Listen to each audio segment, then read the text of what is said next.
آج ہم جس بارے میں بات کریں گے وہ یہ ہے کہ کیا آپ صحت یابی کے بعد دوبارہ کرونا وائرس کا شکار ہو سکتے ہیں۔ دنیا میں کرونا وائرس سے شکار ہونے والے افراد کی تعداد جہاں روز بروز بڑھ رہی ہے، وہیں اس سے متاثرہ افراد میں سے 1 لاکھ سے زیادہ افراد صحت یاب ہو چکے ہیں۔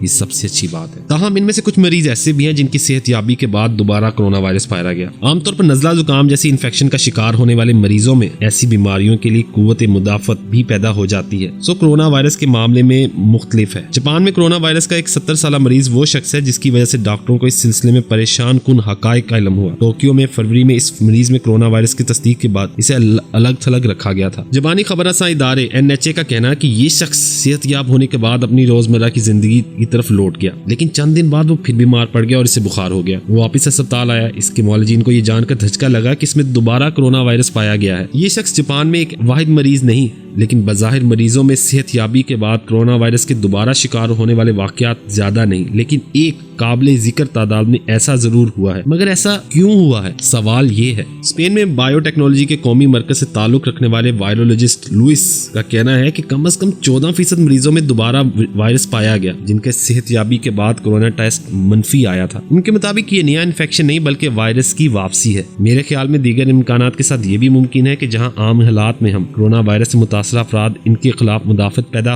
ہو رہی ہے، وہیں کچھ افراد میں یہ کافی نہیں ہے۔ وہ کہتے ہیں کہ جیسے ہی مدافعتی عمل کمزور پڑا، وائرس جو جسم میں کہیں نہ کہیں چھپا بیٹھا تھا دوبارہ کام پر لگ گیا۔ وائرس جسم میں باقی رہ سکتا ہے، یہ کیسے ممکن ہے؟ کچھ وائرس ایسے ہوتے ہیں جو جسم میں 3 ماہ یا اس سے زیادہ عرصہ تک رہ سکتے ہیں، لیکن کرونا وائرس نے سائنسدانوں کو ایک مخمصے میں ڈال دیا ہے۔ صحت یابی کے بعد دوبارہ ہونا اور وہ بھی کم وقفے کے دوران، یہ بہت بڑی مشکل ہے۔ ہم یہ جانتے ہیں کہ مختلف بیماریاں کے خلاف قوت مدافعت ہمارا امیون سسٹم مختلف ہوتا ہے۔ جیسے ایک سمپل بیماری خسرہ، اگر اس بیماری کے بچے کو ایک مرتبہ ویکسین دے دی جائے تو وہ عموماً عمر بھر کے لیے کافی ہوتا ہے۔ تاہم ماہرین کہتے ہیں کہ ایک خاص عمر کے لوگوں کو دوبارہ جدید ویکسین بھی لگوا لینی چاہیے۔ ایسے بھی وائرس ہے جن کے خلاف ویکسین اتنی مؤثر نہیں ہوتی، اس لیے ہمیں ان کا استعمال بار بار کرنا پڑتا ہے۔ اور پھر فلوز، نزلہ زکام کی ویکسین جیسی ویکسین بھی ہے جو آپ کو ہر سال لگوانی پڑتی ہے، کیونکہ وائرس شکل بدلتا رہتا ہے۔ ساری بات ہے آپ کے قوت مدافعت کی، امیون سسٹم کی۔ تو بات کچھ بھی ہو، یہ عارضی تیزی ہے۔ اب اسی طرح ایک معالج نے یہ کہا کہ وہ لوگ جو صحت یاب ہو رہے ہیں ان میں دوبارہ کرونا وائرس کی تصدیق ہوئی